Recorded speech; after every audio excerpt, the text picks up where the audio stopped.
অতিরিক্ত তাপমাত্রা বেড়ে যাওয়ার কারণে বাচ্চারা এরকম পায়খানা করছে এবং চেঁচাচ্ছে। তার জন্য আয়ুর্বেদিক ঘরোয়া পদ্ধতির মধ্যে কিছু গাছগাছড়ার ওষুধ খাইয়ে বাচ্চাকে সুস্থ করে নিন খুব তাড়াতাড়ি, খুব সহজে।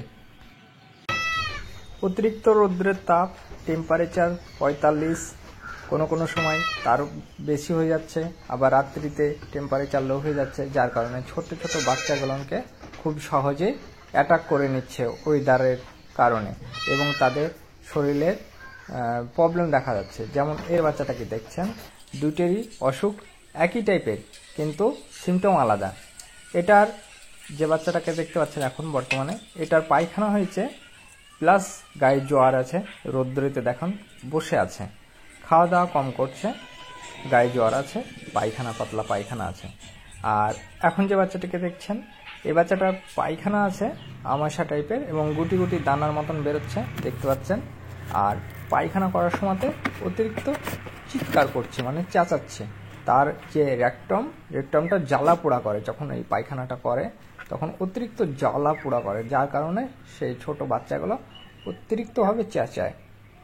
তো দুইটারই ট্রিটমেন্ট করব আমি, একটার ঘরোয়া পদ্ধতিতে করব, আর যেটা রোদে বসেছিল ওটার জ্বর এবং পায়খানা আছে ওটার মেডিসিনের মাধ্যমে করব, আর এটার আমি ঘরোয়া পদ্ধতির মাধ্যমে চিকিৎসা করব। তো দুইটারই রেজাল্ট 100% সমাধান হবে। তো সম্পূর্ণ ভিডিওটি দেখতে থাকুন।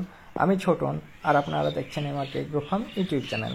আমার চ্যানেলে নতুন এসে থাকলে অবশ্যই চ্যানেলটি সাবস্ক্রাইব করে রাখবেন, যাতে এরকম নিত্য নতুন ভিডিও আপলোড হওয়ার সঙ্গে সঙ্গে আপনাদের মোবাইলে নোটিফিকেশন পৌঁছে যায়। আমার হাতে দেখতে পাচ্ছেন এটা নেভলন পাউডার, আর এটা হচ্ছে ফোমারেন্টি ট্যাবলেট। ফোমারেন্টি বলাশও হয়, তো এটা দেখতে পাচ্ছেন ট্যাবলেট। তো আমি ট্যাবলেটটা নিয়ে নিয়েছি।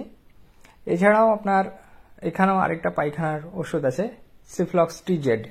এটাও পায়খানার জন্য ভালো কাজ করে, তো এটা আমি এখন ব্যবহার করব না। এটা সিফ্লক্স টিজেড প্লাস, আর এটা হচ্ছে মেনোলেক্স প্লাস, মেনোলেক্স জেড নয়, মেনোলেক্স প্লাস, যেটার জ্বর আছে গায়ে, তো ওইটারই ট্রিটমেন্ট আমি এখন করছি। সম্পূর্ণ ভিডিওটি দেখতে থাকুন। আমি ওষুধগুলো এখন রেডি করে নিই।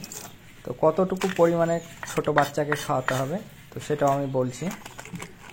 আমি প্রথমে মেনোলেক্স প্লাসটা আমি নিয়ে নিচ্ছি, এটা একটা বলাস। তো এটা হচ্ছে বড় ছাগলের ক্ষেত্রে এটা আপনারা 4 ভাগ করে খাওয়াতে পারেন, কিন্তু আমি ছোট্ট বাচ্চাকে খাওয়াবো, যার কারণে এটা 6 ভাগ অথবা 8 ভাগে আপনারা খাওয়াতে পারেন। আমি 6 ভাগে খাওয়াচ্ছি। আমি সামান্য পরিমাণে নিয়ে নিচ্ছি। ভিডিওটা একটু লম্বা হয়ে গেছে, তো আপনাদের কাছে অনুরোধ রইল যে আপনারা একটু মনোযোগ সহকারে দেখবেন, যেহেতু ওষুধের ব্যাপার, কত পরিমাণে কতটা বার খাওয়াতে হবে। তো সম্পূর্ণ ভিডিওটি দেখতে থাকবেন ধৈর্য সহকারে, স্কিপ না করে। এবার আমি ফোমারেন্টি ট্যাবলেটটা নিয়ে নিচ্ছি। এটা বড় ছাগলের ক্ষেত্রে আপনারা দেবেন একটা ট্যাবলেট 2 ভাগ করে, সকালে একবার বিকালে একবার। আর যদি বলাস হয় তো 4 ভাগ করে, দিনে 2 বার, সকালে একবার বিকালে একবার, তারপরের দিন সকালে একবার বিকালে একবার।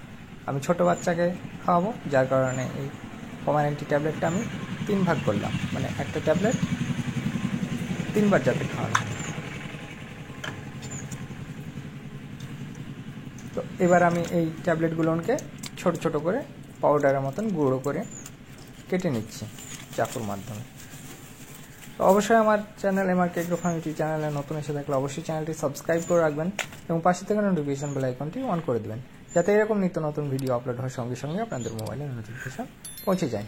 সম্পূর্ণ ভিডিওটি দেখে যদি ভালো লাগে তো অবশ্যই ভিডিওতে একটা লাইক দেবেন, আর কমেন্টে জানাবেন আপনাদের মতামত। আমি যদি ভুল কিছু করে থাকি, ভুল কিছু বলে থাকি ভিডিওর মাধ্যমে, কাউকে যদি আঘাত করে থাকি, তো কমেন্টে জানাবেন। আমি কমেন্টে রিপ্লাই দেওয়ার চেষ্টা করব এবং রিপ্লাই দিয়েও থাকি।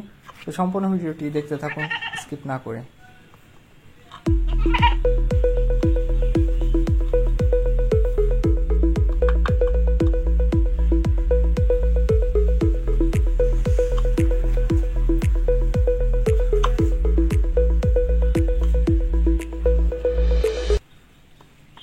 গুঁড়ো করা আমার হয়ে গেছে, একদম ছোট ছোট করে কেটে গুঁড়ো পাউডারের মতন করে নিয়েছি। এবার আমি নেভলন পাউডারটা নিয়ে নিচ্ছি। তো নেভলন পাউডারটা আপনারা বড় ছাগলের ক্ষেত্রে 4 চামচের 1 চামচ দিতে পারেন। যদি অতিরিক্ত মাত্রায় পায়খানা করে, জলের মতন পায়খানা যদি করে, তো নেবুলান পাউডারটা ব্যবহার করবেন, খুবই ভালো রেজাল্ট পাবেন। এবং তার সাথে কিন্তু কোমারেন্টি অথবা অন্য কোনো যে কোনো একটা পায়খানা ব্যবহার করতে পারেন। তো আমি ছোট বাচ্চার জন্য আমি সামান্য পরিমাণ দুই চিমটে 3 চিমটের মতো নিয়ে নিলাম। তো এটাকে ভালো করে মিক্স করে নিই।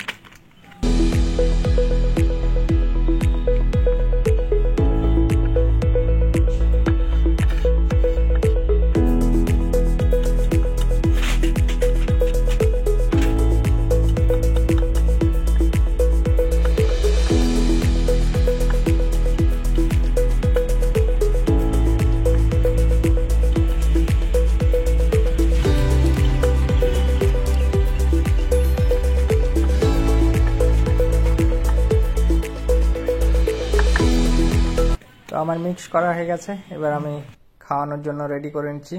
এটা আপনারা জলের সঙ্গেও খাওয়াতে পারেন, গুলে জলের সঙ্গে খাওয়াতে পারেন। তবে এটা আমি শুকনো পাউডারটাই আমি ওকে খাইয়ে দেবো। শুকনোটা খাওয়ানোটা বেস্ট, কারণ আমরা যখন ট্রেনিং করেছিলাম তখন ট্রেনিংয়ে আমাদেরকে শেখানো হয়েছিল যে শুকনো করে খাওয়ালে সমস্যাটা যে অসুখটার কাজটা ওটা খুব ভালো ক্লিয়ার কাজ হবে। এবং জলে ঘুলেও খাওয়ানো যায় এটা, তো আমি এটা জলে ঘুলেও খাওয়াই এবং শুকনো মাঝে মধ্যে খাইয়ে থাকি। শুকনো খাওয়ালে রেজাল্ট বেশি ভালো পাওয়া যায়। তো আমার এটা খাওয়ানো হয়ে গেছে। আর যেটা আমি আয়ুর্বেদিক বলছিলাম, তো সেই আয়ুর্বেদিকটারও ট্রিটমেন্ট আমি করব, এই ভিডিওটা দেখতে থাকুন। এখন যে টেম্পারেচার, রৌদ্রের তাপ, প্রচণ্ড হারে রৌদ্রের তাপ পড়ছে, যার কারণে বাচ্চা ছাগল খুব তাড়াতাড়ি অসুস্থ হয়ে যাচ্ছে। তো এই বাচ্চাটার আমি এবার ট্রিটমেন্ট করব। এটাকে আমি আয়ুর্বেদিক ঘরোয়া পদ্ধতিতে আয়ুর্বেদিক দিয়ে আমি ট্রিটমেন্ট করব। তো এখন দেখতে পাচ্ছেন সেই যে আয়ুর্বেদিকের রসটা, এখানে গাছগাছড়ার রস আছে। তো অনেক কয়টা গাছগাছড়া মিলিয়ে এই রসটা আছে। এটা 4 টাইম দিনে খাওয়াতে হবে ছাগলের বাচ্চা। আপনার এরকম জ্বালা পোড়া পায়খানা হলে ছাগলের বাচ্চা খুব তাড়াতাড়ি রিকভার হয়ে যাবে, সেরে যাবে, কোনো ওষুধ খাওয়ানোর দরকার নেই। এই আয়ুর্বেদিক ওষুধটি খাওয়ালে যথেষ্ট। তো এই আয়ুর্বেদিক ওষুধটা নিয়ে একটা ডিটেলস ভিডিও আমি খুব তাড়াতাড়ি নিয়ে আনবো, সম্পূর্ণ ভিডিও। কারণ এই ভিডিওটা এমনিতে অনেক বড় হয়ে গেছে, যার কারণে আয়ুর্বেদিকের যে আমি গাছগাছড়া নিয়ে তৈরি করেছি, তো সেটা সহ এই ভিডিওটা অনেকটাই বড় হয়ে যাবে, যার কারণে আমি ওটা নেক্সট পার্টে আয়ুর্বেদিক ভিডিওটা আমি নিয়ে আনবো। তার জন্য অবশ্যই চ্যানেলটি সাবস্ক্রাইব করে রাখবেন এবং পাশে থাকা নোটিফিকেশন বেল আইকনটি অন করে দেবেন, যাতে এরপরে আমি যে ভিডিওটি আপলোড করব আপনাদের মোবাইলে নোটিফিকেশন তাড়াতাড়ি চলে যায়। তো সম্পূর্ণ ভিডিওটি দেখে আপনাদেরকে ভালো লাগলে ভিডিওতে একটা লাইক দেবেন এবং বন্ধুদের মাঝে শেয়ার করবেন।